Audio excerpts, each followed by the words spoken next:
نبی کریم صلی اللہ علیہ وسلم سے جب قربانی کے بارے میں سوال کیا گیا کہ ما هذه الاضاحی، یہ قربانی کیا چیز ہے، تو آپ نے فرمایا سنت ابیکم ابراہیم۔ امام ترمذی اور ابن ماجہ نے اس حدیث کو روایت کیا ہے کہ یہ تمہارے باپ ابراہیم علیہ السلام کی سنت ہے۔ وہ ابراہیم علیہ السلام جن کو اللہ تبارک و تعالیٰ نے اپنی وفاداری کی سند عطا فرمائی اور جن کو اپنا خلیل بنایا، ابراہیم خلیل اللہ علیہ السلام۔ وہ ابراہیم الذی وفا، وہ ابراہیم جس نے اپنے رب سے وفاداری کا حق ادا کر دیا۔ اللہ اکبر! اللہ اپنے کسی بندے کے بارے میں یہ فرمائیں کہ اس نے میری وفاداری کا حق ادا کر دیا، تو آپ سوچ سکتے ہیں کہ اللہ کے نزدیک اس کا بلند مقام کس قدر عظمت والا ہوگا۔ اور سیدنا ابراہیم علیہ السلام کو اللہ تبارک و تعالیٰ نے بہت سی آزمائشوں میں ڈالا۔ وَإِذِ ابْتَلَىٰ إِبْرَاهِيمَ رَبُّهُ بِكَلِمَاتٍ فَأَتَمَّهُنَّ، جس آزمائش میں بھی ابراہیم علیہ السلام کو اللہ نے ڈالا اس میں وہ پورے اترے۔ قَالَ إِنِّي جَاعِلُكَ لِلنَّاسِ إِمَامًا، اللہ فرماتے ہیں کہ پھر میں نے ابراہیم علیہ السلام کو یہ کریڈٹ دیا ان تمام آزمائشوں سے گزرنے کے بعد کہ ہم نے ان کو تمام جہان والوں کا امام اور پیشوا بنا دیا۔ تو سیدنا ابراہیم علیہ السلام کی زندگی کو اللہ تعالیٰ نے ہمارے لیے رسول اللہ صلی اللہ علیہ وسلم کی زندگی ہی کی طرح اسوہ قرار دیا ہے۔ اب دیکھتے ہیں کہ اس حوالے سے ہمارے لیے سیدنا ابراہیم علیہ السلام کی زندگی میں کیا اسوہ ہے۔ آپ عراق کی سرزمین میں پیدا ہوئے اور آپ کا گھرانہ پروختوں، بت پرستوں کا اور مشرکوں کا گھرانہ تھا۔ آپ نے قوم جن چیزوں کی پرستش کرتی تھی، ستارے، سیارے، چاند، سورج، اور سورج ان کا بڑا دیوتا تھا، ان سب پہ نگاہ ڈالی اور اس کے بعد قوم کے سامنے برملا یہ اعتراف کیا، قال یا قوم انی بریء مما تشرکون، اے میری قوم کے لوگوں، جس میں ان کے والدین، آباء و اجداد بھی سارے کے سارے شامل تھے، میں اس شرک سے بری الذمہ ہوں تم جو کر رہے ہو۔ اور اس کے بعد اس بات کا اعلان کیا، انی وجہت وجہی للذی فطر السماوات والارض حنیفا وما انا من المشرکین، میں نے پوری یکسوئی کے ساتھ اپنا رخ اس ہستی کی طرف کر دیا ہے، اس رب کی طرف کر دیا ہے، اس الہ اور معبود کی طرف موڑ دیا ہے جو زمین اور آسمان کا پیدا کرنے والا ہے، اور میں مشرکوں سے بالکل بری الذمہ ہوں، اور میں کسی قسم کا بھی اللہ کے ساتھ جو ہے وہ شرک نہیں کرتا، اس کی ذات و صفات، اس کے حقوق و اختیارات میں کسی کو شریک نہیں باتا۔ تو یہ گویا کہ سیدنا ابراہیم علیہ السلام نے جو باپ دادا کی اندھی تقلید اور معاشرے کے مشرکانہ رسم و رواج کی گردن پر چھری چلا کر جو قربانی دی، یہ سب سے پہلی قربانی تھی۔ اور میں یہ کہوں گا کہ یہی قربانی سب سے زیادہ مشکل ہوتی ہے ہمارے لیے۔ آج دیکھیں کہ ہمارا حال کیا ہے، ہم آباء و اجداد کے طور طریقوں کے اندر اور رسم و رواج کے اندر جکڑے ہوئے ہیں،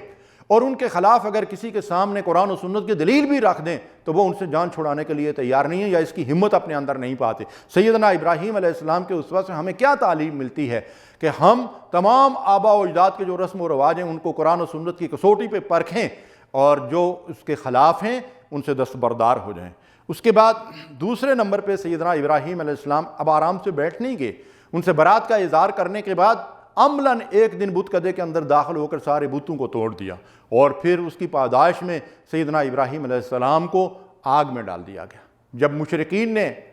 اور جب کفار نے، جب اسلام کے دشمنوں نے اور اللہ کے پیغمبر کے دشمنوں نے ان کو آگ میں ڈالنے کا فیصلہ کیا، تو پھر بے خطر کود پڑا آتش نمرود میں عشق۔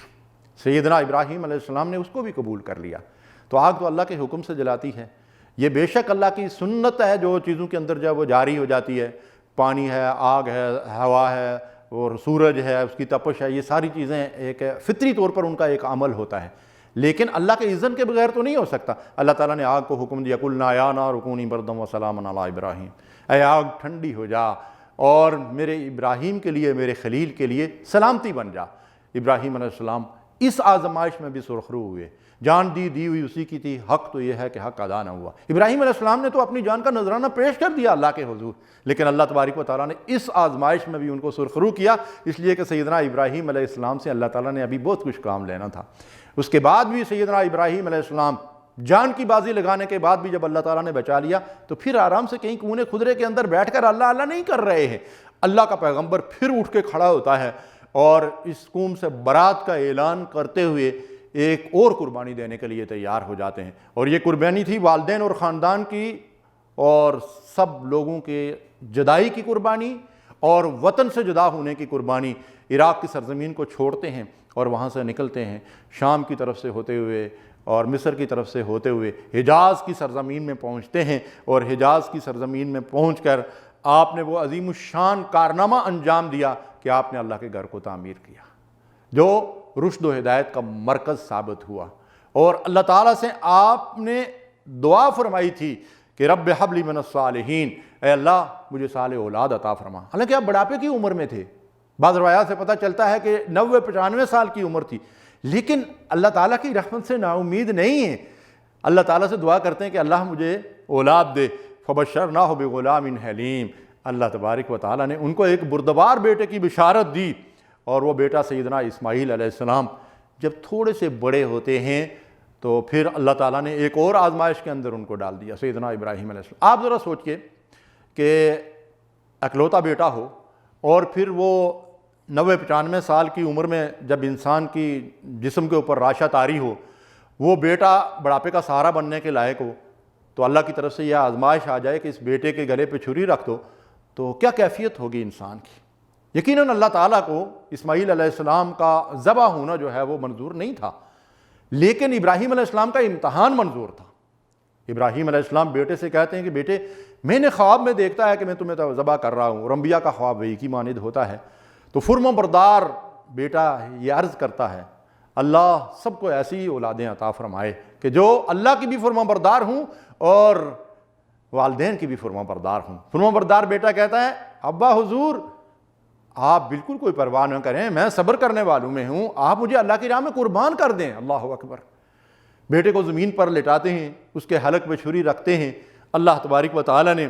جنت سے مینڈا بھیج دیا۔ ان ھذا لہو البلاء المبین۔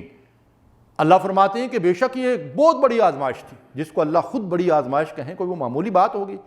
یعنی آپ دیکھیں نا کہ لرزہ طاری ہو سکتا ہے بڑھاپے کی عمر میں بیٹے کے حلق پہ چھری رکھتے ہوئے، لیکن کوئی لرزہ طاری نہیں ہوا۔ انہوں نے اپنی طرف سے چھری چلا دی، وہ چھری مینڈے کے گلے کے اوپر چلی۔ اللہ فرماتے ہیں وَفَدَيْنَاهُ بِذِبْحٍ عَظِيمٍ، ہم نے ایک عظیم قربانی کو فدیہ کے طور پر بھیج دیا۔ اللہ تبارک و تعالیٰ نے ان کے اس اخلاص کو قبول فرما کر ایک مینڈے کو بھیج دیا، اس کی قربانی ہوئی، اور اب قیامت تک اللہ تعالیٰ نے ابراہیم علیہ السلام کی اس ادا کو اس قدر شرف قبولیت بخشا کہ قیامت تک مسلمان اس سنت کو زندہ کر رہے ہیں، اور سیدنا ابراہیم علیہ السلام کو اس کا اجر و ثواب مل رہا ہے۔ تو یہ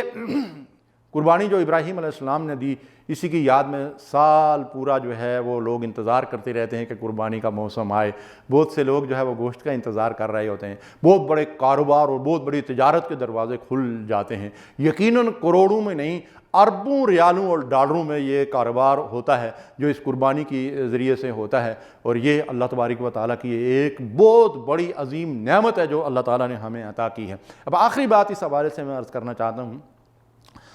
ناظرین کرام، ہم اللہ تعالیٰ سے ایک دعا کثرت سے کرتے ہیں، اور کیوں نہ کریں کہ اللہ نے ہمیں یہ عظیم دعا ہمیں ہدایت فرمائی ہے، اور قرآن مجید میں اس دعا کا ذکر ہے کہ اللہ سے یوں مانگا کرو کہ ربنا آتنا فی الدنیا حسنہ وفی الآخرۃ حسنہ وقنا عذاب النار، اے ہمارے رب ہمیں دنیا کی بلائی بھی عطا فرما اور آخرت کی بلائی بھی عطا فرما، اور ہمیں جہنم کی آگ سے بچا لے، آمین یا رب العالمین۔ اب یہ دعا کیا ہے؟ اس کا مطلب کیا ہے کہ اللہ ہمیں دنیا کی اور آخرت کی حسنہ، اور دنیا اور آخرت کی بلائی عطا فرما۔ آخرت کی بلائی کے اندر تو کوئی اختلاف نہیں کہ آخرت کی بلائی جو ہے یہ ہے کہ ہم جہنم کی آگ سے بچ جائیں، اللہ کی رضا اور اس کی جنت میں مل جائے۔ لیکن دنیا کی بلائی کیا ہے؟ دنیا کی حسنہ کیا ہے جس کی تعلیم اللہ نے ہمیں دی ہے؟ القرآن یفسر بعضہ بعضا، قرآن کے بعد حصے بعد دوسرے حصوں کی خود تفسیر اور تفصیل بیان کرتے ہیں۔ یہاں اللہ نے ہمیں یہ دعا تعلیم دی ہے کہ اللہ سے دنیا کی حسنہ طلب کرو، اور ایک مقام پہ اللہ تعالیٰ ارشاد فرماتے ہیں کہ میرے بندوں میں سے ایک بندہ ایسا ہے جس کو میں نے دنیا کی حسنہ دے رکھی ہے، وَآتَيْنَاهُ فِي الدُّنْيَا حَسَنَةً، اور میں نے اسے دنیا کی حسنہ دے دی ہے۔ کس کو دی ہے؟ سیدنا ابراہیم علیہ السلام کو۔ اللہ فرماتا ہے کہ میں نے ابراہیم علیہ السلام کو دنیا کی حسنہ دے رکھی ہے، دے دی ہے اسے۔ اب میرے بھائیوں اور بہنوں، میں یہ عرض کرنا چاہتا ہوں کہ سیدنا ابراہیم علیہ السلام کی زندگی میں ذرا اس حسنہ کو تلاش کیجئے جس کو ہم دنیا کی حسنہ سمجھتے ہیں، اور بے شک وہ بھی دنیا کی حسنہ ہے کہ دنیا میں آدمی خوشحال ہو، امن و سکون ہو، دین اور ہدایت کی نعمت اسے حاصل ہو، اولاد صالح ہو، اور اس کا خوشحال زندگی اور پرامن زندگی گزار رہا ہو، تو وہ سمجھتا ہے کہ اللہ تعالیٰ نے اس کو دنیا کی حسنہ عطا کی ہے۔ لیکن کیا یہی حسنہ ہے؟ اگر یہ حسنہ ہے تو ان میں سے کوئی بھی چیز تو سیدنا ابراہیم علیہ السلام کی زندگی میں ہمیں نہیں ملتی۔ سیدنا ابراہیم علیہ السلام کے پاس اپنا کوئی گھر نہیں تھا، سیدنا ابراہیم علیہ السلام کا کوئی اپنا وطن نہیں تھا، آپ نے گھر بھی چھوڑ دیا، وطن بھی چھوڑ دیا۔ اور ہجرت میں آدمی جب مہاجر ہوتا ہے تو آپ سوچتے ہیں کہ دنیا کا ساز و سامان اس کے پاس کچھ ہوتا ہے، کیا ہوتا ہے؟ بالکل مطلب یہ ہے کہ مختصر سا سامان لے کر آپ گھر بار سے نکل گئے، گھر بار بھی آپ کے پاس نہیں ہے، دنیا کا ساز و سامان بھی آپ کے پاس نہیں ہے، اور آپ عراق سے نکل کر اور شام اور مصر سے ہوتے ہوئے حجاز کی سرزمین میں پہنچتے ہیں، اور کتنی قربانیاں اللہ تبارک و تعالیٰ نے جو بھی مانگی وہ اللہ کی راہ میں آپ دیتے جا رہے ہیں۔ تو اب ابراہیم علیہ السلام کی زندگی میں کون سی حسنہ ہے جس کے بارے میں اللہ فرماتا ہے کہ میں نے اس کو دنیا کی حسنہ دے دی؟ تو ناظرین کرام، سامعین محترم، یہ حسنہ تھی اللہ کے دین کی تڑپ، اللہ کے دین کی سربلندی کے لیے جد و جہد، اور اللہ کے دین کو دنیا میں قائم کرنے اور سربلند کرنے کے لیے جو قربانی بھی دینا پڑے اس سے گریز نہ کرنا۔ یہ حسنہ تھی سیدنا ابراہیم علیہ السلام کی زندگی میں۔ تو اگر ہم سیدنا ابراہیم علیہ السلام کی ملت کے پاسبان ہیں اور اس کے اوپر عمل کرنے والے ہیں، اور اس